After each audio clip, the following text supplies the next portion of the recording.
El incidente de la familia Smurl, Pensilvania, E.E.U. 1985 a 1987.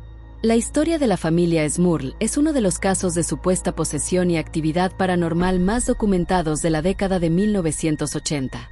Jack y Janet Smurl, junto con sus dos hijas, se mudaron a una casa en West Pittston, Pensilvania, en 1985. Poco después de su llegada, comenzaron a experimentar fenómenos extraños. Al principio, eran cosas menores, ruidos inexplicables, objetos que se movían solos, olores fétidos y cambios de temperatura drásticos. Sin embargo, la actividad escaló rápidamente. Los miembros de la familia reportaron haber sido empujados, arañados y agredidos físicamente por una fuerza invisible. Janet Smurl afirmó haber sido violada repetidamente por una entidad demoníaca. Escuchaban voces guturales, veían sombras y figuras fantasmales, y presenciaron cómo los muebles levitaban o se estrellaban contra las paredes. La situación se volvió tan insostenible que buscaron ayuda de la Iglesia Católica, que inicialmente se mostró escéptica. Desesperados, los Smurl contactaron a los renombrados demonólogos Ed y Lorraine Warren, famosos por el caso Amityville. Los Warren realizaron varias investigaciones en la casa y afirmaron que la familia estaba siendo atormentada por 4 entidades demoníacas, incluyendo una que consideraron muy poderosa. Se realizaron múltiples exorcismos en la casa, pero la actividad paranormal persistió, incluso siguiendo a la familia cuando intentaron mudarse temporalmente a la casa de los padres de Jack. La historia de los Smurl atrajo una enorme atención mediática, con reportajes en programas de televisión y periódicos nacionales. A pesar de los esfuerzos de los Warren y de varios sacerdotes, la familia Smurl afirmó que el tormento continuó durante años, llevando a un gran sufrimiento emocional y físico. Eventualmente, la familia se mudó de la casa, y la actividad cesó. El caso fue tan impactante que inspiró un libro y una película para televisión titulada The Haunted 1991. El poltergeist de Enfield, Londres, Inglaterra, 1977 a 1979, pero su impacto y debate continuaron en los 80. Aunque el pico de la actividad ocurrió entre 1977 y 1979, el caso del poltergeist de Enfield siguió siendo un tema de intenso debate y estudio en la década de 1980, consolidándose como uno de los fenómenos paranormales más notorios de la historia británica. La familia Hodgson, una madre soltera Peggy y sus 4 hijos, vivía en una casa adosada en Enfield, al norte de Londres. Los eventos comenzaron con muebles que se movían solos, golpes inexplicables en las paredes y objetos que levitaban o eran arrojados. La hija de 11 años, Janet Hodgson, fue el foco principal de la actividad. Se la veía levitar de su cama, y su voz a menudo cambiaba a una voz masculina gutural, que afirmaba ser el espíritu de un anciano llamado Bill Wilkins, quien supuestamente había muerto en la casa. Los fenómenos fueron presenciados y documentados por numerosos testigos, incluyendo policías, periodistas y parapsicólogos. El caso fue investigado por la Sociedad para la Investigación Psíquica, SPR, con investigadores como Maurice Grosse y Gillian Playfair pasando meses en la casa. Se grabaron horas de audio y se tomaron fotografías que supuestamente capturaban a Janet levitando o con la voz alterada. Sin embargo, también hubo momentos en los que se sospechó que Janet y su hermana Margaret falsificaban algunos de los fenómenos, lo que generó controversia. A pesar de las dudas, muchos de los eventos parecían ir más allá de la simple travesura infantil, como los muebles pesados que se movían cuando nadie estaba cerca o los objetos que volaban por la habitación. El caso de Enfield se convirtió en un punto de referencia para el estudio de los poltergeists y la posesión, y su misterio sin resolver continuó fascinando al público y a los investigadores durante los años 80 y más allá. Inspiró libros, documentales y películas, incluyendo El Conjuro 2-2016, que dramatizó los eventos. El asesino del Zodiaco, reaparición de cartas en los 80. Aunque la mayoría de los crímenes atribuidos al asesino del Zodiaco ocurrieron a finales de los años 60 y principios de los 70 en el norte de California, el misterio y el terror que generó se mantuvieron vivos en la década de 1980, en parte debido a la aparición de nuevas cartas que supuestamente eran del asesino. El Zodiaco es conocido por sus crímenes no resueltos, sus cartas crípticas enviadas a la prensa y sus zippers, códigos, sin descifrar. En la década de 1980, La policía y los medios de comunicación recibieron varias cartas que se atribuían al zodiaco.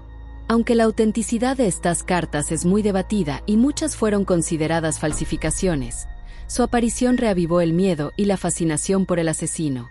Estas cartas, a menudo llenas de amenazas, burlas y referencias a crímenes pasados, mantenían viva la leyenda del zodiaco y la idea de que aún podría estar activo o al menos observando. La falta de resolución de los crímenes originales y la persistencia de la correspondencia, auténtica o no, en los años 80, mantuvieron al asesino del zodiaco como una figura aterradora y un misterio sin resolver que continuaba acechando la conciencia pública. La incertidumbre sobre si el asesino seguía vivo y si las cartas eran genuinas, generaba un terror latente en la población, especialmente en California. El incidente de la Casa Perron, Rhode Island, E.U. 1970s, pero la publicación del libro en 1980 lo popularizó. Similar al caso de Enfield, la historia de la familia Perron en su granja de Harrisville, Rhode Island, ocurrió principalmente en la década de 1970. Sin embargo, ganó una inmensa notoriedad en la década de 1980 con la publicación del libro House of Darkness, House of Light 1980 de Andrea Perron, una de las hijas. Este libro detalló las aterradoras experiencias de la familia, trayendo la historia a la luz pública de una manera masiva durante los 80. La familia Perron se mudó a la granja en 1971 y pronto se encontró con una serie de fenómenos paranormales. Inicialmente, eran eventos menores como puertas que se abrían y cerraban solas, objetos que se movían o desaparecían, y ruidos extraños. Sin embargo, la actividad se intensificó, incluyendo apariciones fantasmales, voces incorpóreas y ataques físicos. La entidad más prominente era supuestamente Bathsheba Sherman, una mujer que vivió en la propiedad en el siglo XIX y que, según la leyenda local, era una adoradora del diablo y había maldecido la tierra. Las hijas de la familia Perron fueron particularmente afectadas, reportando haber sido tocadas, arañadas y empujadas por fuerzas invisibles. Caroline Perron, la madre, incluso afirmó haber sido poseída por un tiempo. La familia también buscó la ayuda de Ed y Lorraine Warren, quienes realizaron una investigación y afirmaron que la casa estaba infestada por múltiples espíritus, siendo Bathsheba el más malévolo. Los Warren realizaron un intento de exorcismo que supuestamente fue muy traumático para Caroline. El libro de Andrea Perron en 1980 detalló estas experiencias con gran detalle, lo que llevó a entrevistas y reportajes, cimentando la historia como uno de los casos de casas embrujadas más aterradores y creíbles de la época. La granja Perron se convirtió en un lugar de interés para los entusiastas de lo paranormal, y su historia continuó siendo contada y debatida a lo largo de los años 80 y más allá, culminando en la popular película El Conjuro 2013. El misterio de la desaparición de los niños Beaumont, Australia, 1966, pero la búsqueda y el impacto continuaron en los 80. Aunque los niños Beaumont, Jane, de 9 años, Arna, de 7, y Grant, de 4, desaparecieron en 1966 en Adelaida, Australia, su caso se mantuvo como uno de los misterios sin resolver más angustiantes y terroríficos de Australia, y la búsqueda y las teorías sobre su destino continuaron activas en la década de 1980. La desaparición de los niños, que simplemente salieron de su casa para ir a la playa y nunca regresaron, conmocionó a la nación y cambió la forma en que los padres australianos percibían la seguridad de sus hijos. A lo largo de los años 80, el caso Beaumont seguía siendo un recordatorio constante de los peligros que acechaban, y se reabrieron investigaciones y se siguieron nuevas pistas. La policía y la familia nunca dejaron de buscar, y cada aniversario de la desaparición o cada nueva pista, por pequeña que fuera, reavivaba el interés y el miedo. Se exploraron varias teorías, desde un secuestro por parte de un pedófilo hasta la posibilidad de que fueran víctimas de un culto. El terror en este caso no proviene de lo sobrenatural, sino de la cruda realidad de la desaparición de 3 niños pequeños sin dejar rastro, y la incapacidad para resolver el misterio. La prolongada incertidumbre y la falta de cierre para la familia y la comunidad crearon una atmósfera de horror persistente. La historia de los niños Beaumont se convirtió en una advertencia sombría y un recordatorio de que el mal puede aparecer en cualquier momento, incluso en un día soleado en la playa. Los años 80 vieron la continuación de la angustia y la especulación sobre este caso, manteniendo vivo el terror de lo desconocido.